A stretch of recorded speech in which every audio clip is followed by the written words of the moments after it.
So, kumusta mga kanoysi? Welcome back sa ating YouTube channel, Flip Noisy. Another update na naman tayo. About na naman ulit ito kay Mayor Alice Guo. So, this video is from Kabayan News PH. Mayroon ito pamagat na kakapasok lang lagot na mga nasa likod ng illegal na pogo inilabas na ng PAOK. Marcos Pumalag. So, yun, bago natin simulan, Kabayan News PH. Supportahan nyo yan. Tapos syempre, kung trip nyo ng mga ganitong reaction video may kasama kayo manood, huwag nyo na rin kalimutan supportahan yung YouTube channel natin, Filipino IC. So hindi na natin ito patatagalin pa.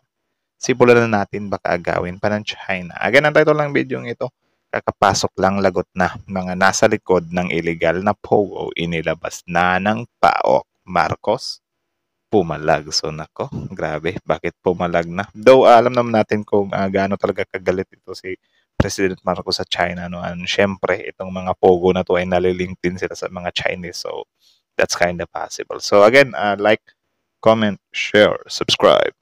Start. Anumang oras ay ilalabas na ng presidential. Ulit. Mga kabayan, anumang oras ay ilalabas na ng Presidential Anti-Organized Crime Commission o PAOK ang mga pangalan at mga personalidad na nagmamay-ari ng Lucky South 99 dyan po sa Pogo Hub na niraid sa Porac, Pampanga. Labas agad. Ang spokesperson Winston Romeo Casio ng PAOK, tamaan na ang dapat tamaan at makulong ang dapat makulong. Grabe, no? Can you imagine, magkakagulatan tayo? What if mga bilyonaryo yung mga involved dito or mga politicians, di ba? Kayo guys, if ever na lumabas na yung pangalan na kayo nasa likod ng mga pogo na to, ano yung suggestion nyo na kaparusahan? Kasi sa akin, ang sarap pagbibitayin ng mga toys. Nauna lang sinabi ni Casio na ikagugulat ng publiko kung sino ang mga nagmamay-ari ng Pogo Hub sa Pampanga sa oras na ilabas nila ito. Tukoy na ang pagkakilanlan ng may-ari ng Lucky South 99, bagamat hindi pa ito isinasa publiko. Bumubuo na ng mas malakas na kaso ang otoridad laban sa kanila.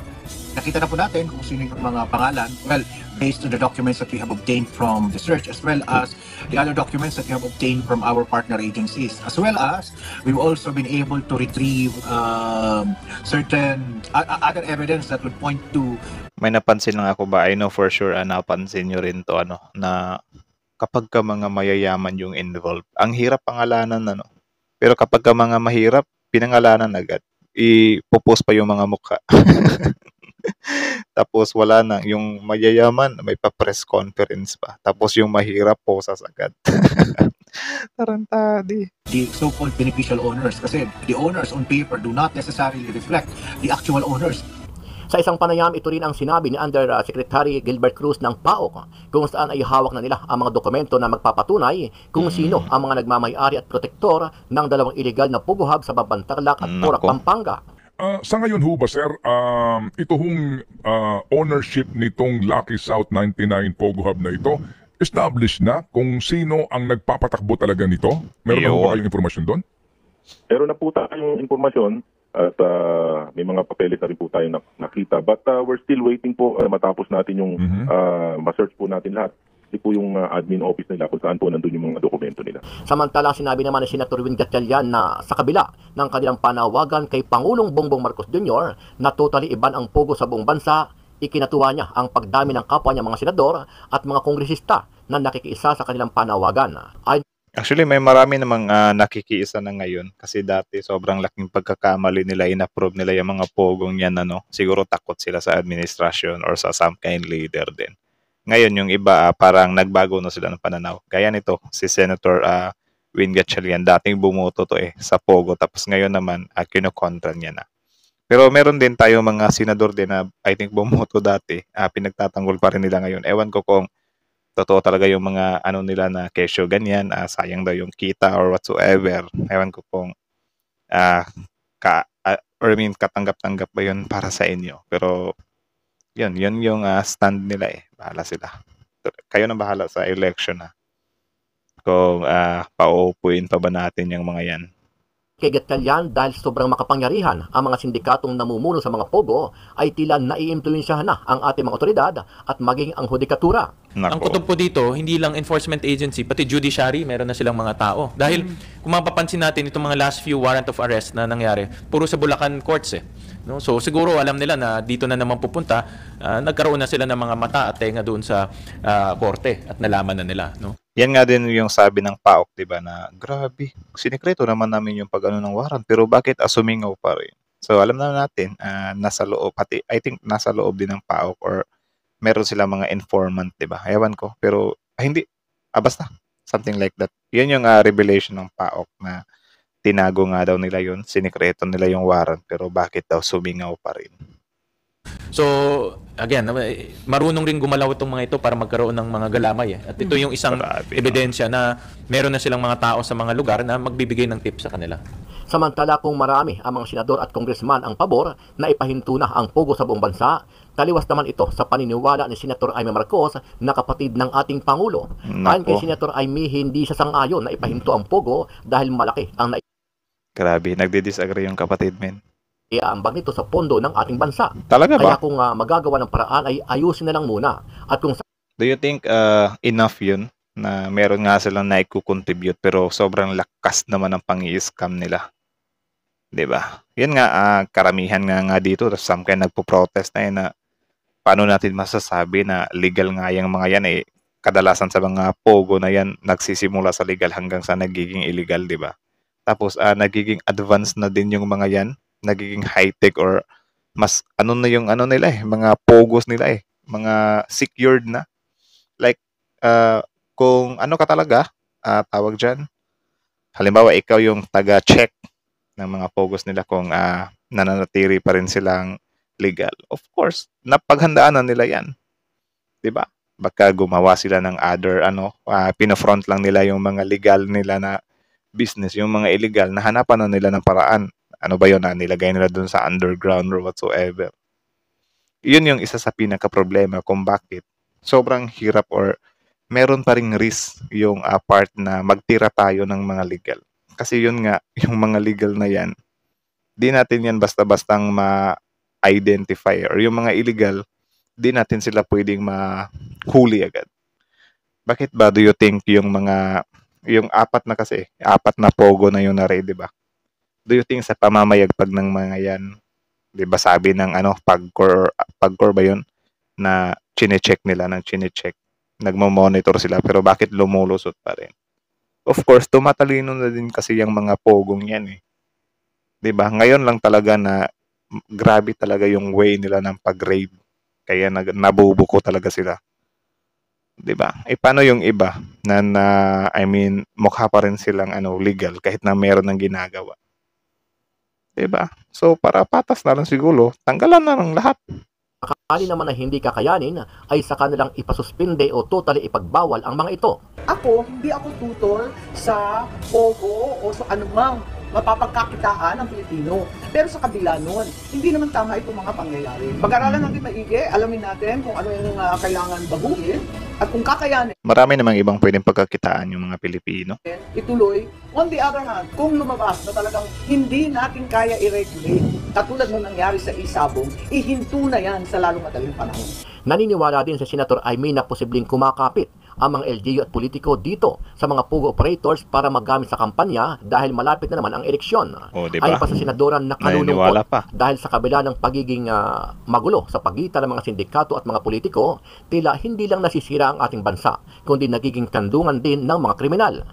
Sigurado kasabot din yung lokal. Mahirap talaga yan kasi eto nga, baka nagpapaspasan ng lahat at may election next year, katakot-takot na fundraising, hindi naman magandang pakinggan na may po. Diba, natumbok niya rin naman So, at least, nakita mo rin yung part na since mag-e-election na, like, hindi ka na magugulat kung meron din mga some kind politicians na magpoprotekta dyan.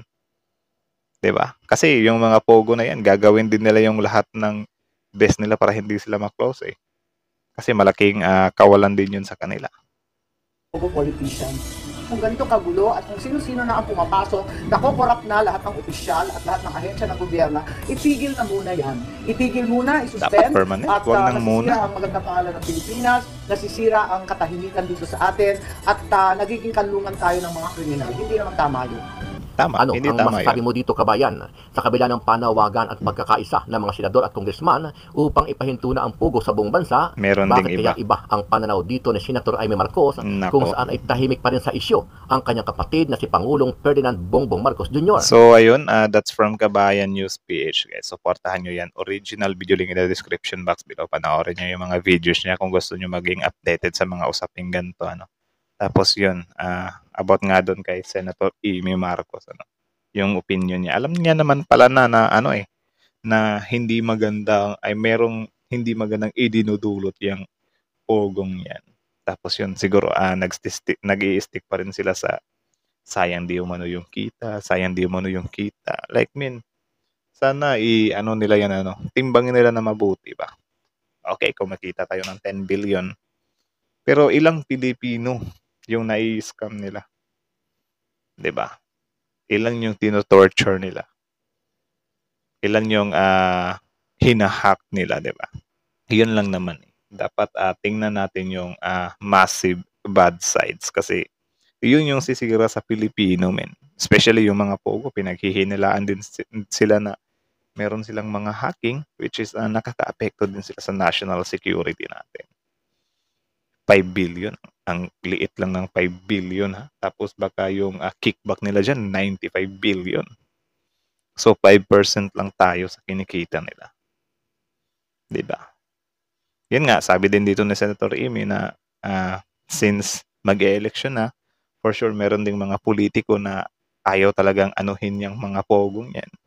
O alam niyo naman pala na baka may malaking tendency na kaya lang yan pinoprotektahan ng mga politiko dahil siguro may mga connections na yung mga yan. So alam na natin kung sino yung mga some kind pala dyan, agree dyan sa mga pogong yan. So ibig sabihin ba niyan hindi na natin iboboto yan this coming 2025 election? Ganun ba yun? So kayo guys, tanungin ko kayo, if ever na magkaroon na tayo ng election, will you still vote them? Yung mga tao ngayon na sobrang concerned sa pogo kisa sa mga Pilipino, di ba? Comment down below. Pag-usapan natin yan sa comment section kasi sobrang na tong usaping to Ewan ko talaga. Kasi karamihan naman sa atin dito parang hindi tayo some kind satisfied sa word na sayang yung kikitain. Sayang yung kikitain. Di ba? Basa tayo ng ilang comments. Ayon kay dalawa, pag-aaralan pa, no need, it's just a waste of time. Just stop and ban all pogos now. No to suspension of pogo. Pogo must be banned immediately. Yan din yun Yan yung sigaw ng karamihan sa atin dito Bakit suspend pa? Alam naman natin na sobrang laki ng possibilities na meron silang ginagawang kalokohan, di ba? Tapos suspend lang. Magkakaroon pa ng yung ibang mga pogo. Magkakaroon pa sila ngayon hindi ko nila lahat Yung ibang pogo na hindi pa nare-raid, magkakaroon na sila ngayon ng chance na linisan yung mga pogo nila. Siyempre, kapag time will come, i-raid na yun ng mga kapulisan, wala na. Malinis na yun. Ang magiging system yan, maiiwan yung mga yun. Siyempre, kahit na magkaroon man ng loss yung mga pogong yan, of course, paanohin lang nila yan ng mga ilang years. Hahanap na naman ng paraan yan para maibalik yung illegal operations nila. Diba?